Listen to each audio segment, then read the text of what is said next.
I was grappling with postpartum depression. And so I needed someone, and I thought they didn't exist, but someone that had not only eating disorder experience, but also postpartum depression experience. Mm-hmm. And so I found someone that has just been so, so wonderful. And she was like, I'm noticing that you tend to see things in black and white. You tend to see things as this or that, and there's nothing in between.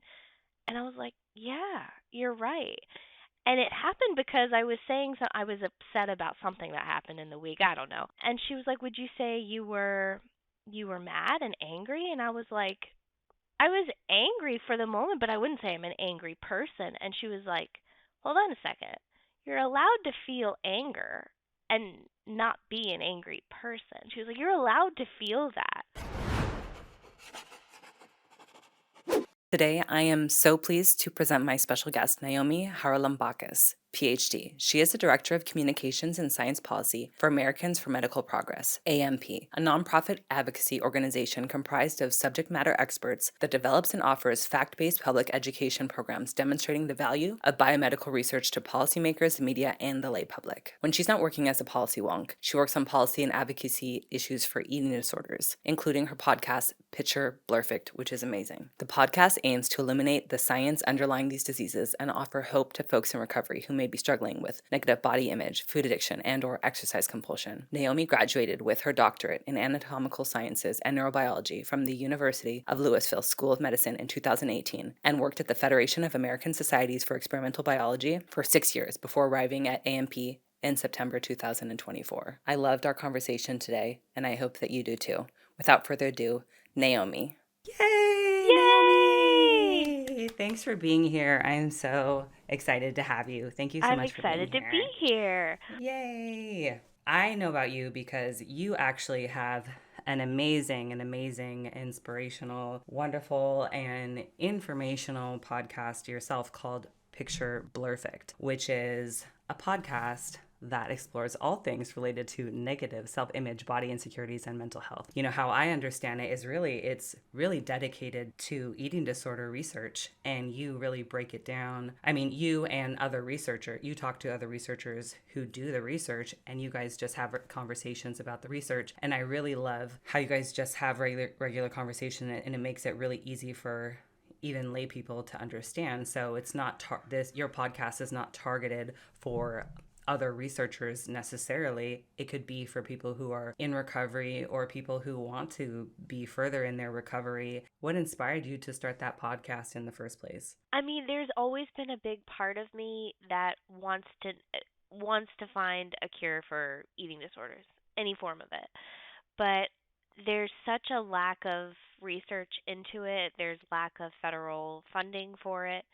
And then more broadly, there's a lack of awareness about what eating disorders are and what causes them, and they're just so complex, as with any mental health condition. So I was like, I went to graduate school. I would love to kind of chat with other students, early career investigators, and even established investigators that are doing this work and really trying to parse out what's going on in the brain, what's going on behaviorally, so that we can better find treatments, maybe individualized treatments, whatever that may be. I just wanted, like you say, you captured it perfectly. I really wanted to break that divide that we have between what the public knows about eating disorders, a lot of the stigma that's associated with it, and what scientists are doing to help combat that. So in a way, I'm trying to speak to other scientists, and I'm also trying to offer some hope to people that are maybe battling an eating disorder in the middle of recovery, because we all know it's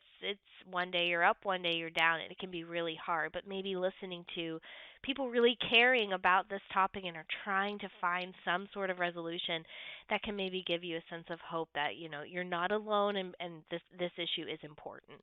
All the episodes you've already done, I just quickly just reviewed some of them. The titles: The Neurobiology of Bulimia, Behavioral Interventions for Eating Disorders, Stuff on Suicidality, AI and Chatbots as they relate to Yeah.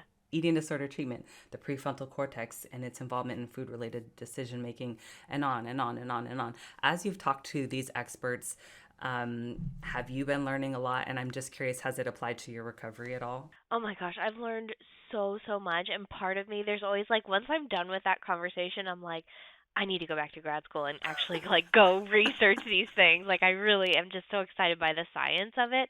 So yes, I've learned so much, especially like the brain, the mechanisms behind underlying everything that happens when we're eating, when we're overeating, why some people are predisposed to doing one behavior over another. It's just fascinating to me. And it's also helped me in my recovery too because when I do have like that bad, we always talk about that eating disorder voice when that does come on, I'm able to kind of call it out better. I've noticed over the years I've been able to be like, no, that's actually just the eating disorder voice, and that's not correct, and I can kind of quiet it. I don't know how to say it. A Yeah. little bit further. So yeah, that's actually it's a two-way street. It's really sparked my inspiration to keep going and help other people, but it's also helped me personally. So it's just been so rewarding. I love that podcast and I'm just so amazed by the research going on. So you said you were interested in going back to school. I mean, you already have a PhD. Mhm. What was your PhD in? Yeah, my PhD was in neurobiology and anatomy. So originally wanted to go to graduate school to study eating disorders. In college, I relapsed and really struggled and had to go kind of back through recovery yet again.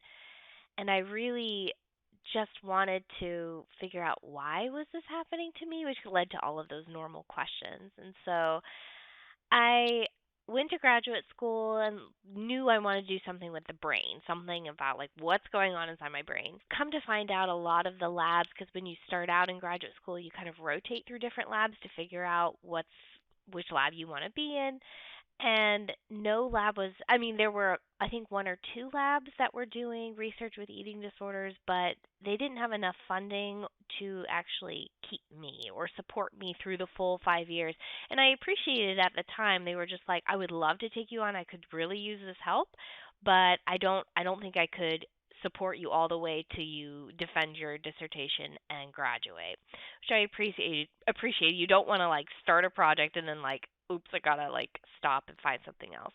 It actually led me to another lab where I just did, I looked at the neurobiology of the visual system, how we see the world around us, and a lot of that research kind of laid the groundwork for work in like diabetes retinopathy, glaucoma, and all of that. So I learned a lot and actually fell in love with the project I was doing.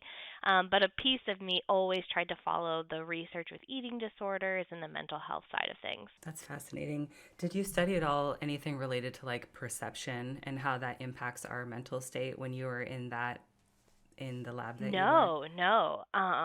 But I wonder if like lighting and things like and perception that way could have an influence of mental health. That's a good question. Yeah, no, it definitely does. Like Andrew Huberman, he talks about, and I don't think that he, invented this intervention, but he talks about sometimes looking at the horizon and that relaxes the eye muscles. So we're chronically tense because we're constantly like looking at our phones and stuff. Yes. But one thing he says to kind of like get our state into more of a parasympathetic is to look out at the horizon, like especially like if we can look out in nature like a sunset or an ocean view and we Yeah. look really far away, that can help relax our state. And then I'm doing my dissertation on sensory modulating interventions, and definitely vision is one of them, like adjusting the lighting Yeah. if something feels too intense, or just Right. adjusting for whatever the need is at hand. If we're too sleepy, then get and we're experiencing like a corresponding compulsion Yeah. to engage in an eating disorder behavior, then adjusting the lighting to help us feel that more alert. Or if we are Yeah. like, needing to relax, then adjusting the lighting in a certain way to adapt to the circumstance that it's hand. Yeah, yeah, I love that. And fun fact, I collaborated with Andy Huberman's lab in graduate school because he did the No visual system as way. well. Yeah, yeah. So that was before he is now like famous superstar celebrity. But yeah, Uh-huh. so I was just like, oh, I know him. Oh my gosh, that is so funny. That's really cool. So right now you are in like the DC area, right? Mhm. Or you just okay. And you work in policy now. Yeah, so I work in science policy, which is the second love that I developed in graduate school so I entered graduate school in 2013, and policy nerds may remember this was the year when Congress decided hey, we can't get our deficit under control. Spending is way out of hand. If we can't get this under control by a certain date, we're going to just cut every federal agency's budget, by like 50%. And sure enough, we couldn't get our act together, and that's what happened.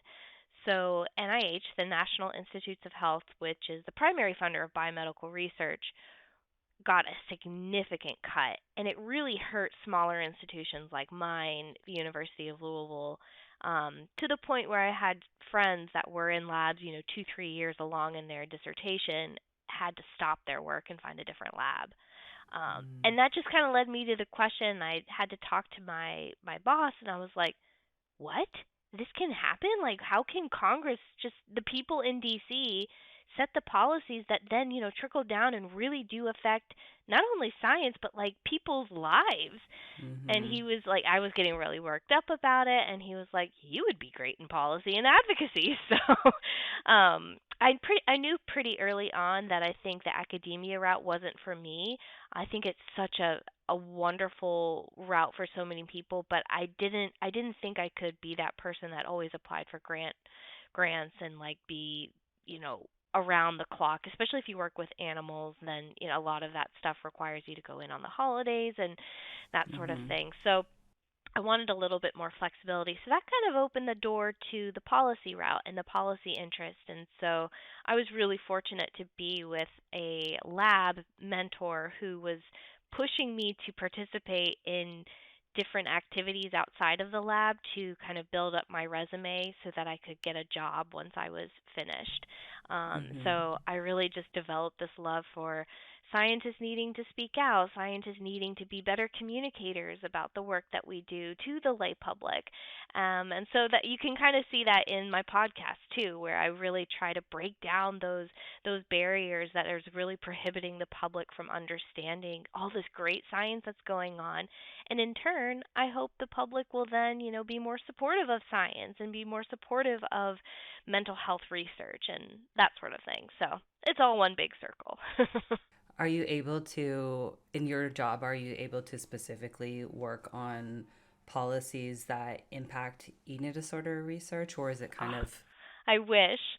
I wish. That is like my one big dream one day is to like start a nonprofit that does specific advocacy and policy for eating disorders.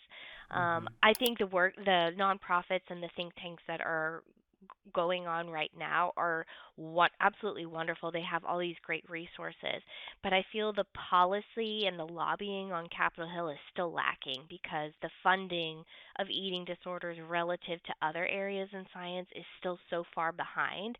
So I would love, absolutely. and I'm learning so much in my daily job that I would love to kind of apply that one day and start my own nonprofit. But I don't think it will happen. I don't know because that's hard work. It's really hard to do, but it's a dream. Absolutely. Yeah, the funding, especially, I mean, even within certain eating disorders, the funding is has Yes. such a vastly different distribution. You know, the Yes. funding, I would say, tell me if this is, if you know more about this. It's my impression that the funding for anorexia and bulimia research is there's far more funds that funnel over there, and then there's not as much funding for, there's been less funding for binge eating disorder, and for food addiction it hasn't even been recognized as a formal diagnosis by the DSM. So correspondingly, there's not been dollars that have been allocated for much research on food addiction. And then there's other sort of disorders going on that are getting some funding, but I'd say that the majority of the dollars have been spent and are being spent on anorexia and bulimia, and then the other issues are not really getting a lot of funding. Would you say that that's correct? I think that's accurate, and I haven't done the number crunching partly because I don't want to see it, but I think it's it's because it's just the anorexia and bulimia are still the traditional eating disorders. When you say that to someone, there's still Right. this lack of awareness about things like orthorexia or ARFID and binge Mm-hmm. eating and all of the other like subtypes that if we continue down this path of not recognizing them and identifying them and researching them, then I'm afraid people that are suffering from these diseases are not going to feel heard or seen. They'll feel overlooked. So I'm worried this path is not sustainable if we really want to make a difference in eating disorder recovery and treatments and things like that. So, I love your idea of starting a nonprofit, but I do know that it's a lot of work that yeah. a lot of times you don't get a lot back from it. Right. So, what does your work involve? Like, what does your work have implications in? Yeah, so I do advocate and do policy for biomedical research. So it's more generally like supporting the work of the NIH and the National Science Foundation and making sure that scientists have access to the resources they need to do the work that they do. And a lot of times I'm battling misconceptions about science, number one, but also, work involving animals and the safety implications of that. So I run into a lot of controversial topics. And so I am in the middle. It's hard to be in this job, especially in the political climate that's increasingly becoming more polarized. It's hard to really cut through that noise and talk to people about why science is so important and getting back to the basics. But it's just more like general biomedical research. So our motto Mm-hmm. is we keep medical advances moving ahead. And so that really Mm. gets us into the door of congressional offices and people at the NIH to really talk about why we need more funding, more support for this area and this area. So, And I love that you're using your passion project to help with, yeah. with the advancement of eating disorder research and sharing and distributing eating disorder research to the masses. And then in your professional life, you're helping with pushing science forward, Yeah. with policymakers or with people who can help with getting everything forward. I don't know how to Yeah. say it. How would you say it? Yeah, I would say definitely policymakers, but even we talk a lot with the general public. I talk a lot with reporters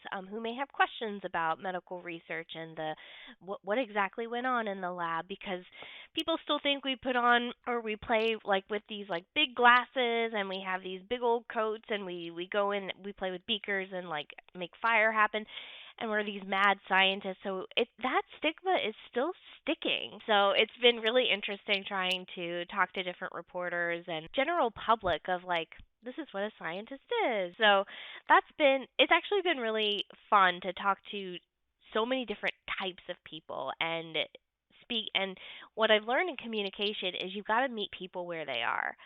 So they Mm. may not have that college background in science. Maybe they didn't get a professional degree. Maybe they just don't know anything about science and never had an interest in it. But there's something about biomedical research, whether it's disease related and they have a relative that suffers from that disease, or they're interested in like the environment and maybe insects and the food chain. I don't know. Whatever that is, that all comes back to support for scientific research. So you got to meet people where they are, make that message relevant to them, and then that way you can kind of come away with them, or at least talk with them in a more constructive way rather than I'm going to change your mind about this, and because that's never going to get anywhere. I think it's a really savvy move, Yeah. meeting people where they are. Shifting gears to your personal story, if you could identify certain factors in your recovery that were the most helpful, could you speak on, say, that the top 1 to 3 things that really helped you get over your hump as you were really trying to Yeah. break free from your previous um, behaviors and ways of Mhm. thinking and being? Yeah, it's such a great question, and it's hard to pinpoint exactly like this is what helped me, because it's such a battle against time. It's such a hard topic. I would say finding a good therapist has been, I think, the number one thing. Someone that can sympathize with you and understand and just listen to you so that you feel heard. And it might not be the first person that you talk to. So I encourage everyone to like shop around. And it might not be, the first person that you try out that's your therapist. It's going to take a couple times to really click with someone and make sure you jive with them. Second, I would say, oh, and I would say to that point, I had someone in graduate school, my therapist, who I just absolutely loved her. And she really taught me something that I still think about to this day and I still take with me when I'm having a really hard time, and that is don't be afraid to take up space. Because I always felt like, and I think it was the eating disorder kind of forcing me to think like, you are not enough, you are not worthy, you deserve to go away. And that's why I was trying to make myself smaller and smaller and smaller. And that's when the fixation on food kind of developed. And I noticed when the eating disorder was really reigning free and going crazy with me, I was quieter. My personality was kind of quieter. I wasn't allowed, I didn't feel like I could be me because it wasn't me. It was just the eating disorder just kind of Yeah. taking over. And she noticed as I was getting better and gaining weight and becoming, who I actually am meant to be. She was like, I see this vibrancy in you. I see this, you want to stand up and speak up. I see you've got that fieriness to you, and I see that. And she was like, so don't be afraid to take up space. And she was like, you're allowed to. And it hit on so many different aspects, not just my weight space, Right. um, but also like me as a person. I'm allowed to give my opinion. So she really taught me that, and it all kind of like hit me. And I think Mm. everybody has that in therapy. They have that like aha moment where they're just like, "Oh, I never thought of it that way." Mm. Mhm. So that always stuck with me, and then even now, I have a new therapist, so I had to find someone else who was able to, and this is important for listeners, that you may need to change therapists as you go through different stages in life because it's not a static recovery is not meant to be static. So after I had my daughter, I was grappling with postpartum depression, and so I needed someone, and I thought they didn't exist, but someone that had not only eating disorder experience but also postpartum depression experience. Mhm. And so I found someone that has just been so so wonderful, and I had just recently an aha moment with her where we kind of were talking about my insecurities that I still struggle with, my self-esteem issues, and she was like, I'm noticing that you tend to see things in black and white. You tend to see things as this or that, and there's nothing in between. And I was like, yeah, you're right. And it happened because I was saying I was upset about something that happened in the week. I don't know. Mhm. Mhm. And and she was like, "Would you say you were mad and angry?" And I was like, I was angry for the moment, but I wouldn't say I'm an angry person. And she was like, hold on a second. You're allowed to feel anger and not be an angry person. She was like, you're allowed to feel that. Just because you feel that doesn't mean you are a angry person. And I was like, Mhm. oh. And I didn't so I'm allowing myself to feel that range of emotions and not feel bad about it because I for so long I thought, well then that just makes me a bad person if it's not a good Mm. emotion. Yeah. So that has been really helpful to me, and I'm sure people listening are just like, "Oh, I don't want to go to therapy. It's so Mhm. hard and what am I going to talk about?" But turns out that hour goes by really fast Yeah. cuz you can just talk about anything. So that's number 1 for me. And then speaking to that but related but outside of therapy is good to have just a general good support system. People and friends, family, whoever that may be that understand your situation or may but are actually like open to it. They may not actually understand, but they are the ones that can say, "I don't know what you're going through, but I'm here to listen to you if you need it. I'm here to be there for you." And it doesn't have to be a lot of people. I have maybe 2, 3 people that I can really rely on. I'm not having a good day. I feel awful, or I say the dreaded I feel fat today. And Mhm. they are the ones that can stop me and say, "Hold on a second, fat is not a feeling," and remind me of everything that I've learned all of these years. So, that's the second thing I would say. And then number 3 is try to find your identity outside of the eating disorder. And this is a lifelong process because for so long it becomes us, it consumes us. that you don't enjoy anything beyond thinking about food or exercising or whatever it was that causes you to really get wrapped up in the eating disorder. So finding a hobby and kind of letting your personality shine in that way, whether that's I didn't read for so long because the eating disorder didn't allow me to just enjoy basic things, but now I Mm. read, and scrapbooking and taking the dog for a walk, just basic things that can help you take your mind off of those other things. It's really hard to do because that voice is still there. It's never off. But it can help dampen it a little bit, and over time you will get stronger and stronger. You just have to keep at it. So I would say those three things. Thank you so much for sharing those three. I really love number three, especially that one fills me up with some special tingly things Yeah. yeah, because I think that's kind of like the feeling of freedom. It helps people get outside of their head, maybe get Yeah. into their body if they can, I don't know, go out, even have like a living room dance party with a Yeah. friend, you know, and Yeah. just experience these moments of joy that is kind of like the antithesis of the shit fest that's the eating Yes. disorder. And when we have these moments of joy, then it can help get us out of that trance. I wonder if there's anything that has been touted as kind of like traditional advice, you know, like societal, I guess, yeah, like maybe according to traditional CBT treatment or what society says regarding like this is helpful for recovery. I'm just curious if for you personally, there's anything that's out there that people say is helpful that for you just didn't work. I'm just curious if there's anything that comes to mind for you. I would say, although people are getting better about this, the before and after pictures, like eating disorder wise, you see it for weight loss all the time, which is just Right. immensely triggering. But I think it's Right. also triggering for the other way.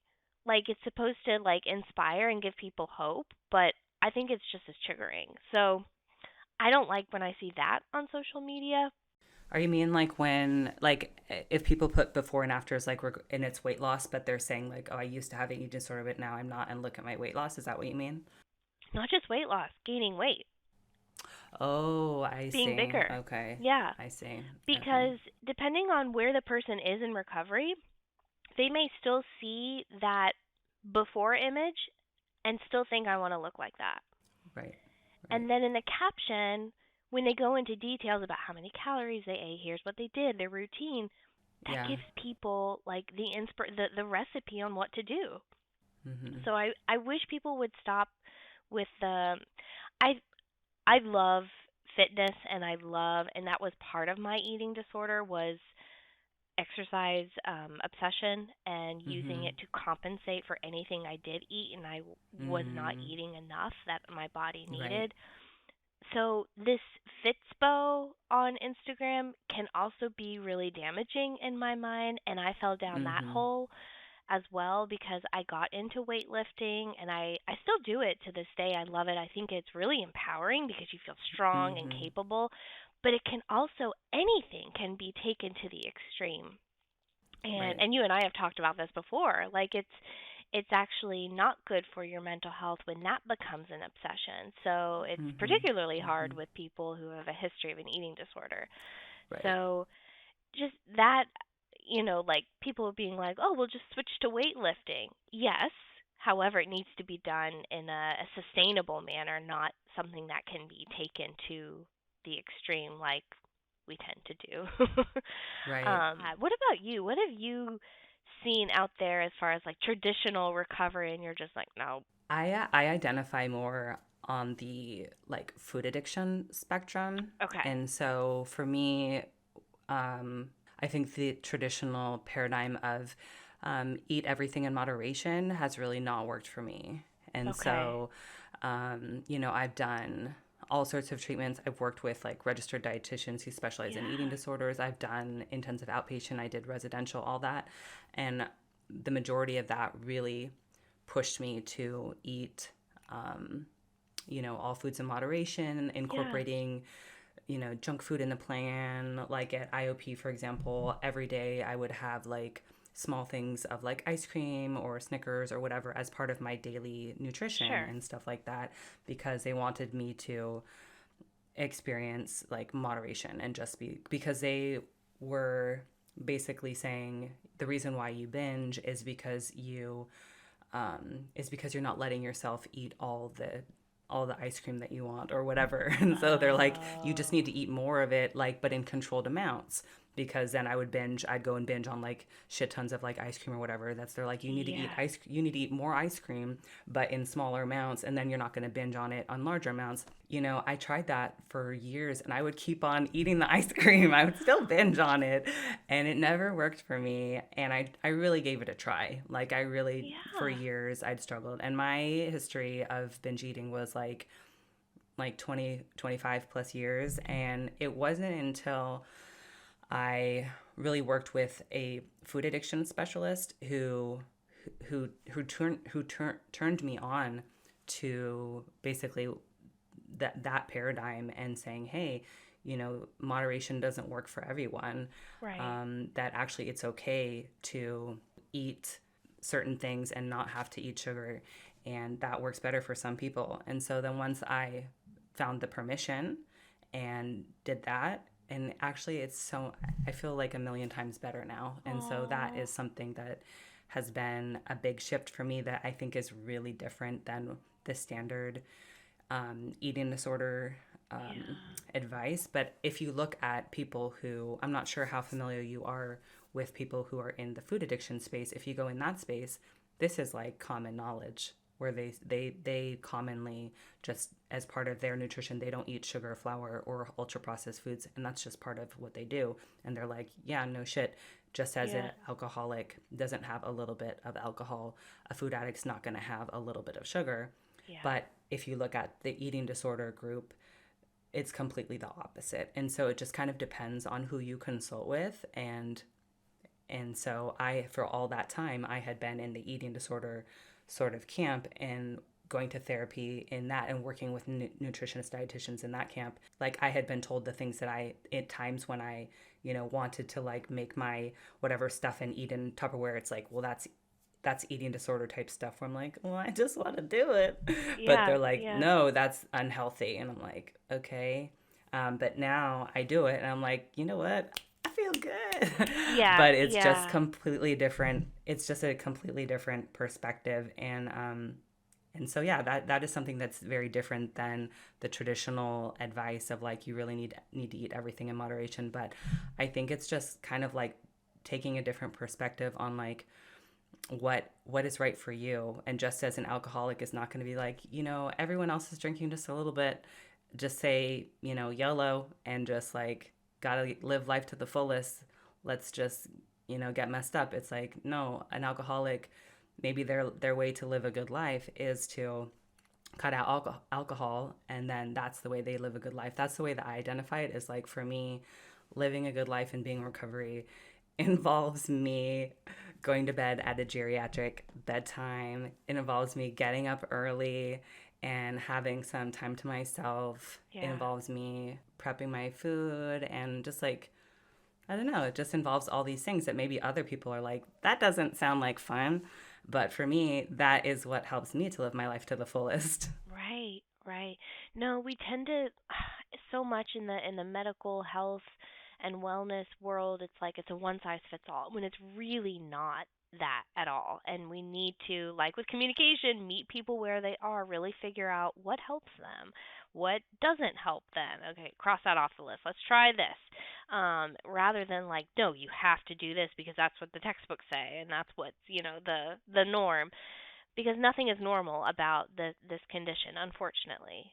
I think one of the things, so I'm working on my dissertation draft right now, Mhm. and one of the things that I'm thinking about, like as far as like future research and stuff like that, and there's just kind of like one of the things I wrote, even though it's kind of like wishful thinking, and who knows, I don't think that this could ever be invented, but some sort of tool or some assistance for analysis for someone who has some challenges, but it's like, is there a way that we can better assess what they need without going through, there's so many things that's involved with recovery. Are we going to try moderation? Are we going to try abstinence? Are we going to try a chemical approach? Are we going to try focusing on the social support? Are we going to do CBT? Are we going to do DBT? Are we going to do, there's so many things, and to get a person to go through each thing iteratively and be like, okay, well, that doesn't work. Let's do this. That doesn't work. Man, a person has to have so much persistence, resilience, self-compassion, patience, dedication, all these things. Sometimes if they have to keep on going, and then finally, maybe one day they'll find what works for them. Yeah. But the time it takes, oh my goodness. Yeah. And the effort that it takes. I wish that it was easier for us to know more quickly what it is that would help someone. And that's such a good point too, because so what I think the problem is that the survey instruments, the assessments that we use to screen people with eating disorders to get a better understanding, like a baseline of about them, they're not good enough. I think those need to be improved first, so that maybe they can just simply take a really robust survey to better understand, oh, this approach sounds to align more with this person's tendencies, their personality. So I think that might be the first step. And then you're absolutely right. Rather than actually making them go through all of this, maybe they just take a really good survey and then it narrows it down significantly. I encourage everyone who's listening to this podcast to go to your podcast because it is so amazing. It is called Picture Blurrfect, and I will include a link in the show notes. Like I said, I have really enjoyed it, and if you're into geeking out on some science and eating disorder research like we do, then you better run over there. How can people find you? Is there a website? Is there an Instagram page, or is the best way just listening to your podcast? Tell us. The podcast is the best way, and I'm on all platforms, so like Spotify, Apple, so you can find me anywhere if you Google it. But we do have a Twitter/X. I kind of refuse to call it X, so I will call it Twitter, and that's at Blurrfect. And then my personal... Can you spell it? Yeah, Blur is at BLURRFECT. Okay, great. Blurrfect. And then I would love to, I'm trying to have a website, so that's in the works, cool. But, TBD on that. Okay. And then my personal Instagram, if folks want to follow that, and see lots of pictures of my dog and my little girl, is at NC_Wilkerson, WILKERSON. Great. Thank you so much. It has been such a pleasure to have you, Naomi. I have loved our conversation. You bring so much, and thank you so much. Thank you. Thank you for doing this. This is so good.